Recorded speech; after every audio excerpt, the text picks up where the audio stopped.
So I really, felt so much better when family joined after 6 months, and I could get some downtime. Otherwise, you're perpetually in that motion, and that kind of can, you know, get you very exhausted very quickly. So that would be one suggestion I'll give to people, that whatever be your support system, lean on that when you go through these sort of challenging phases, because that does help become resilient and bounce back from some setbacks that you will get. Join me, Jeremy Swick, on Into the Unknown, a podcast that delves into the personal journeys, stories, and experiences of individuals across diverse professions. As a historian by trade, I firmly believe that our personal histories shape our present and offer valuable insights into our paths ahead. With that being said, let's get into it. On this episode of Into the Unknown, I am joined with a very special guest, Sid Banerjee. How are you doing today, Sid? Excellent. Cheerful. I love to hear it. I really appreciate you taking the time to talk with me today. Pleasure. So, I always like to kick off the show and kind of talk about networking because you really never know how you might get connected with people. How are we connected? So I think this is the way mostly I have had my relationships. People where someone has reached out to me, or my marketing team would talk to people, and then suddenly they would see there's a nice connect, and they will ask me that should we just get this kind of connection going. And for me, every conversation is meaningful. Every person in our life, when they walk in, it's meant to do something, and therefore I look forward to every good interaction, which has held me in good stead in my life. So, very excited to be talking to Jeremy, and let's believe that this is not the first time and the last time we'll be talking. Sid, I couldn't agree more. And I think you hit on a very important point. Every interaction with people is important, whether we see it in the exact moment, and maybe it's not on a magnificent mountaintop scale, but whatever we talk about is always, I think, insightful. And I always hope it leaves a good conversation, a good thought provoking conversation. Totally, totally. So, Sid, I want to know a little bit more about you, that origin story, comic book issue number one. Who's Sid? Sid is a person who's loves to do everything with people. Uh, I like to build things. I like to make impact. I like to grow things. But in the process, I love to co-create. I'm not someone who wants to just go out and do things on his own. Um, and I enjoy being with people who are intellectually stimulating, who makes me learn every day, and where we learn from each other as well. So that's a lot of Sid, and as a result of which, whether it's my corporate journey, whether it's my family, whether it's my theater journey, everywhere I have worked with, and I've chosen areas I think where I can work with a lot of people around me, and that gives me a lot of energy, and that also perpetually makes me grow as an individual. Sid, you mentioned that spirit of collaboration. Was that something you grew up with? Were you always that kid running around trying to make friends or meet people, or how did that unfold? You see, I was raised in India where we're mostly part of a joint family. And so I would have my twin sisters, I have cousins who were also in the same house, uncle, aunt. So, it was never about I, me, myself in that growing up days. It was about working with uh, people, looking at their needs as much as my needs, being a support system, and equally other people supporting me. So, maybe that kind of defined my childhood, defined my personality, and that has just continued. And, later in my life, of course, I saw that play a much stronger value. And the one team game I of course used to play, and I still play tennis, but one of the other game that I've played all my life is, as all Indians would do, is cricket. And it was a team game, and I learned so much from everybody around me, contributing, and equally understanding that it is finally a team game in life. It's not about one individual doing great and then yet your team losing. Sid, I appreciate you said that. I think there's so many correlations to sports and life. While I've never played cricket, I've played rugby the last 16 years. And as you know, in cricket, you need that teamwork to actually win and to actually, get to your team's goal. So it's never about an individual's effort. They can be the best player on the field, but if they can't get along with their team, then a lot of times that success is short lived. Totally, absolutely. So take me on the journey a little bit more. You mentioned that you grew up in India, and now, if I'm not mistaken, you're in the United States, correct? That is correct. I live in New York City. How did that journey happen? How did that journey unfold? So I grew up in a city called Calcutta, which is quite well known as a city of joy. Although by the time I was born, it was taken over by um, the Marxist government, and which led to a lot of unemployment and industries closing down, and obviously opportunities from work standpoint came down. Consequent to which, after doing my education, I left that city, but I worked with other parts of India, and I've been mostly on the road since then. Um, I have consciously stayed away from um, moving into an international country permanently. So, in my multinational jobs with large banks, I've always led teams globally, but did not change my base from India. So, I would either be in another city in the north, like Delhi, or south in Bangalore, but I never really left India till 3 years back, when I took on the role of leading this analytics firm, which was a mid sized firm and which needed to get that Philip to really push a lot of the journey to increase the enterprise value. And we could not do it just by being at the place of delivery, but we had to be at a place where our clients are and where our potential investors will be. And I also realized that, in if you have to run a company of this size and stature, the client gets a lot of confidence if they know that the CEO of the firm is based in their own time zone, in their own location, and they're a call away. So that kind of drove me to move. So it was a quite a ambitious move at that stage. I was mid 50s almost when I did this move, and today I'm happy to say that it all worked out very well. But there was some trepidation at that point of time to do take this challenge, but it all worked out great, and this has been a wonderful experience in my life. Sid, you mentioned that trepidation, and I think that's completely understandable. As you mentioned, you were in your mid 50s, and you're moving really across the world at that point. And as you had mentioned before, you hadn't really moved outside of India. What was the experience like? As you mentioned, you grew up with a lot of family intertwined, and I assume not everyone moved to New York City with you.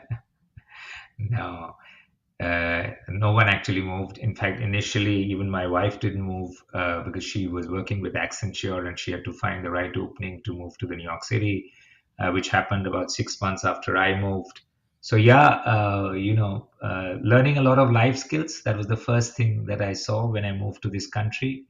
The second was, of course, working through the usual suspects, like from social security to driving license to getting your utilities stuff fixed, and all this while you're running a company which is, I mean, reasonably smaller size. It's not like my erstwhile organizations like a Deutsche or a Goldman, which were a lot of things, systems took care. Here, almost everything one had to do from soup to nuts. So, yeah, it was, now when I reflect back, it was a lot of hard work and 24 by 7 work. But, feels good to say that we have waded through all of that and come out quite triumphant. Sid, it's one of those experiences I think that really it's the idea that iron sharpens iron. I think that makes you stronger in those experiences. And of course, on the business side, you mentioned that it's great. Shareholders and people invest in the company feel confident when their leader, where their CEO is in the same time zone, in the same city, and really is just a phone call away. Granted, you can do that in India as well. But I think from that personal side, moving across the world, moving without friends or family is one of those things that I really think it really tests that mental fortitude. Indeed, indeed. Um, I also think, Jeremy, that one of the big support system you have is your family. And in moments like this, when you're moving to a new country, facing a lot of adversity and challenges, and equally on the business side, right, which is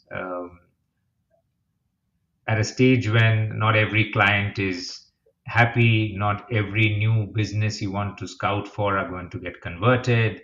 So it is very important to have some kind of a support system and switch off mechanism when you're back at home to be able to do that. So I really, felt so much better when family joined after 6 months, and I could get some downtime. Otherwise, you're perpetually in that motion, and that kind of can, you know, get you very exhausted very quickly. So that would be one suggestion give to people, that whatever be your support system, lean on that when you go through these sort of challenging phases, because that does help become resilient and bounce back from some setbacks that you will get.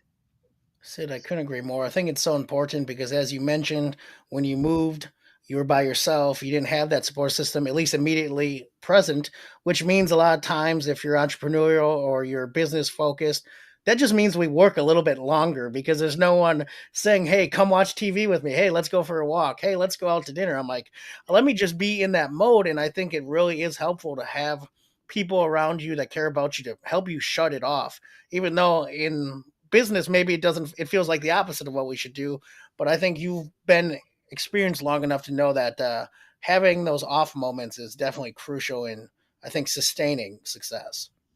Yeah, you come back more charged, right? And that is important.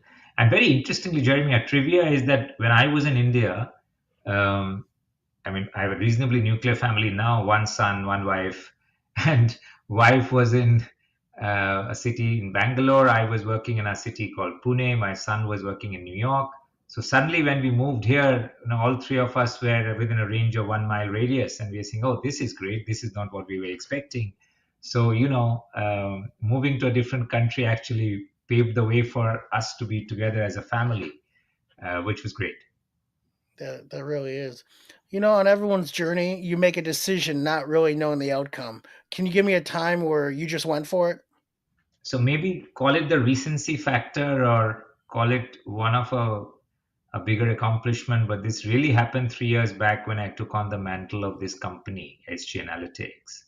I moved into this firm more on the board and with a minority investment, thinking that, as this company will see the light of the day with an equity event, we'll all make some good fortune.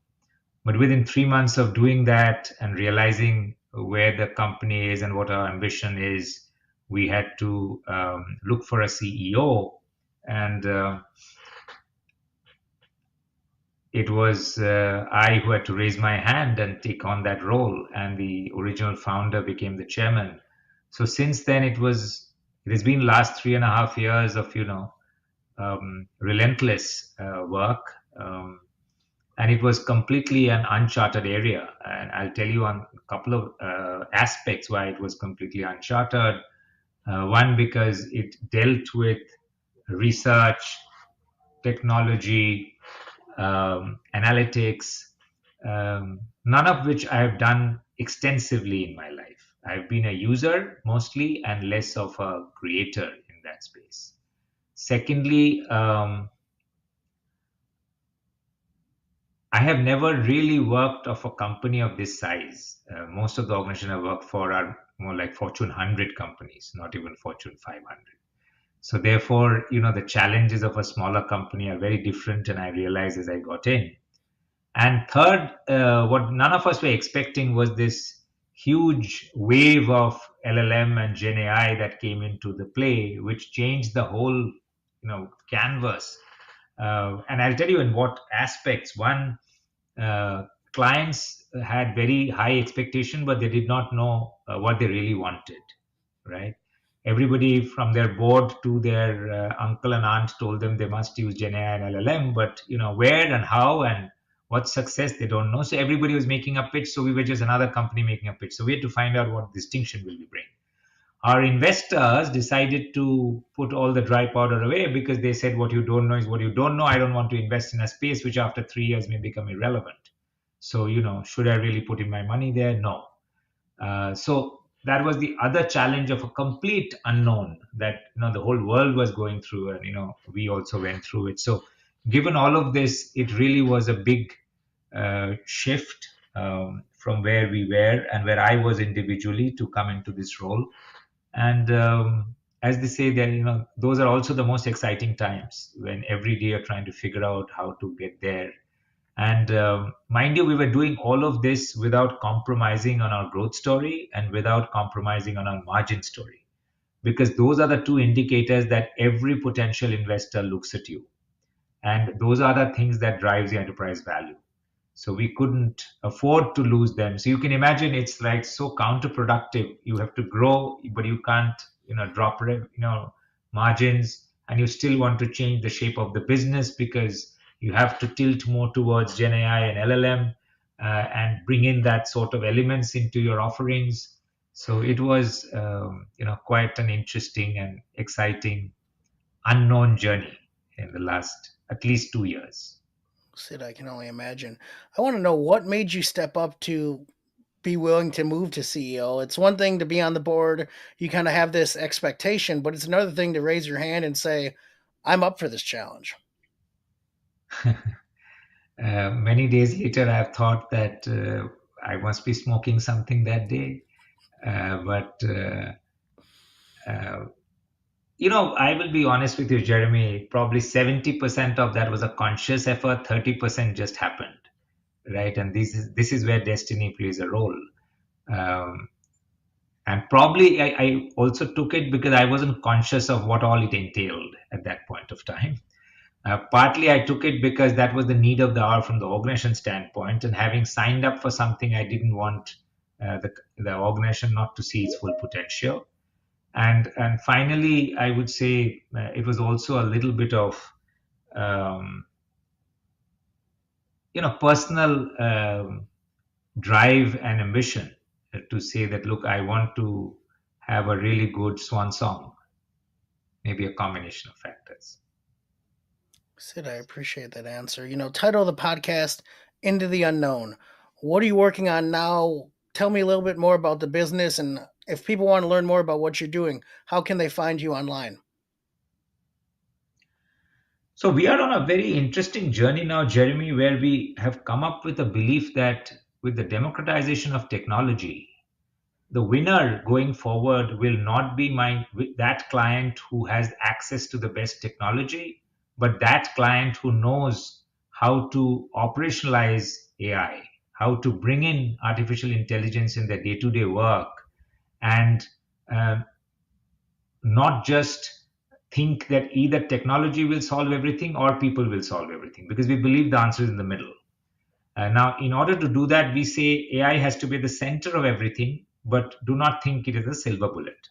So, with that in mind, we also are very aware that 70% of the AI that people will deploy will fail because of the poor adoption.